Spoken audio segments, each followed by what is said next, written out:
നന്ദ, നീ ഇതുവരെ എവിടെയായിരുന്നു? ദേവിയുടെ വീട്ടില്. ഓ, അത് ശരി. എന്നാ പിന്നെ അവിടെ തന്നെ കഴിയായിരുന്നില്ലേ?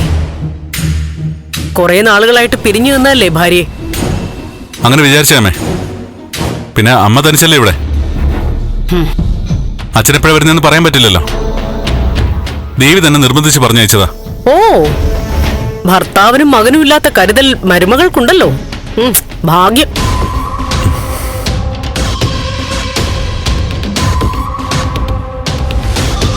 പിന്നെ നാളെ ഞാൻ നോമിനേഷൻ കൊടുക്കാൻ പോവാ.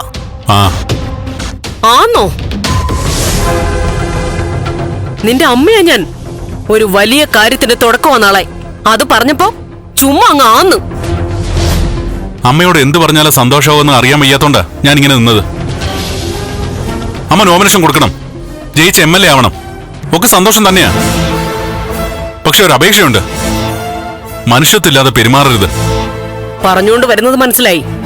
ദേവിക ഇവിടുന്ന് പോയ കാര്യമല്ലേ? അത് ഞങ്ങൾ തമ്മിൽ സംസാരിച്ചിട്ടുണ്ട്. നല്ല രീതിയിലാ പിരിഞ്ഞതും. രണ്ടു കൂട്ടരുടെയും നന്മയ്ക്ക് വേണ്ടിയാ അത് ചെയ്തത്. രണ്ടു കൂട്ടരുടെയും നന്മയോ? അവൾ ഇവിടെ നിന്നാ അമ്മയ്ക്ക് എന്ത് ബുദ്ധിമുട്ടാ ഉണ്ടാവുന്നേ? അതിന് അവളോട് ഇവിടുന്ന് പോകാൻ ആരും പറഞ്ഞിട്ടില്ല. രണ്ടുപേരും കൂടി ഇവിടെ വേണ്ടാന്നേ പറഞ്ഞുള്ളൂ. ഞാൻ പോകാന്നും പറഞ്ഞ അവള് റെഡിയായി. അതിന് ഞാനെന്ത് ചെയ്യാൻ? അവൾ അങ്ങനെ പോയത് അവളുടെ മാന്യത. അല്ല, നീ എന്നു മുതലാ ഇത്ര വലിയ നന്മമരമായത്? കുറച്ചു ദിവസം മുൻപ് വരെ ദേവികയെ എതിർത്തും വെറുത്തും നടന്ന ആളായിരുന്നില്ലേ? നിന്റെ മനസ്സ് മാറുമ്പോ കൂടെ എല്ലാവരുടെയും മനസ്സും അങ്ങ് മാറിക്കൊള്ളണമെന്നാണോ? ഞങ്ങളൊരു തെറ്റിദ്ധാരണയുടെ പേരിലെ പിണങ്ങിയെന്ന് അമ്മയ്ക്കും അറിയാം. തെറ്റ് മുഴുവൻ എന്റെ വശത്തും. അമ്മ അതിനെ ഒരു ഉദാഹരണമാക്കി പിടിക്കണ്ട. എനിക്കങ്ങനെ ഉദാഹരണങ്ങൾ പറഞ്ഞ് ജയം ഉറപ്പിക്കേണ്ട കാര്യമില്ല. എന്നെ രണ്ടുപേരെ ആക്രമിച്ചു. അവരെ പോലീസ് അറസ്റ്റ് ചെയ്തു. അവര് VDF-കാരാ. ആ ഒരൊറ്റ കാരണം മതി ന്യായം മുഴുവൻ എന്റെ ഭാഗത്താണെന്ന് വരാൻ. രണ്ടുപേരെ അമ്മയെ ആക്രമിച്ചതിന് ദേവി എന്താ വിളിച്ചു? അവർ VDF-കാരാണെന്ന് തന്നെ ഇരിക്കട്ടെ, അതും ദേവിയും തമ്മിൽ എന്ത് ബന്ധം? ഇതിനെയാണ് പണ്ടുള്ളവർ പറയുന്നത്, അമ്മയെ തല്ലിയാലും രണ്ടു പക്ഷമെന്ന്. നിനക്ക് അവളെ അറിയില്ല, പക്ഷെ അവൾക്ക് നിന്നെ അറിയാം. എന്തു പറഞ്ഞാലും വിശ്വസിച്ചോളൂ എന്നും അവൾക്ക് വേണ്ടി എന്തും ചെയ്യുമെന്നും. അമ്മേ, എനിക്ക് അമ്മയോട് തർക്കിക്കാൻ വയ്യ. ഈ തെരഞ്ഞെടുപ്പോടെ ചന്ദ്രോത്ത് തറവാട് ഇല്ലാതായി പോകരുത്. അതിനൊറ്റ വഴിയേ ഉള്ളൂ, പിന്മാറ്റം. അമ്മ നോമിനേഷൻ കൊടുക്കരുത്. അമ്മ അങ്ങനെ ഒരു തീരുമാനം എടുത്താ ദേവി കൊണ്ട് നോമിനേഷൻ ഞാൻ പിൻവലിപ്പിക്കാം. കൊള്ളാലോ.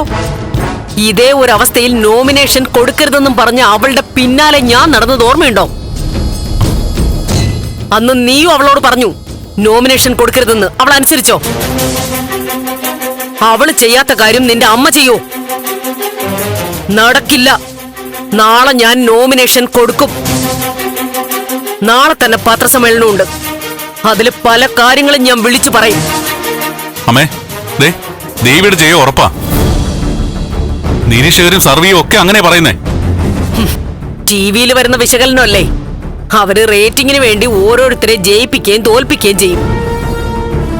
അത് കേട്ട് സ്ഥാനാർത്ഥികൾ സ്വപ്നം കാണും. അവസാനം ഗോവിന്ദ.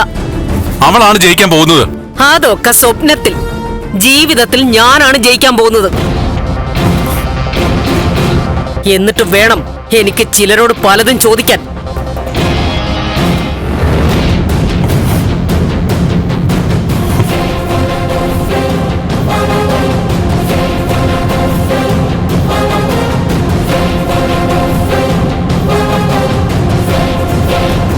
പോയി ഫ്രഷ് ആയിട്ട് വാ, ഞാൻ ഭക്ഷണം എടുത്തു വെക്കാം.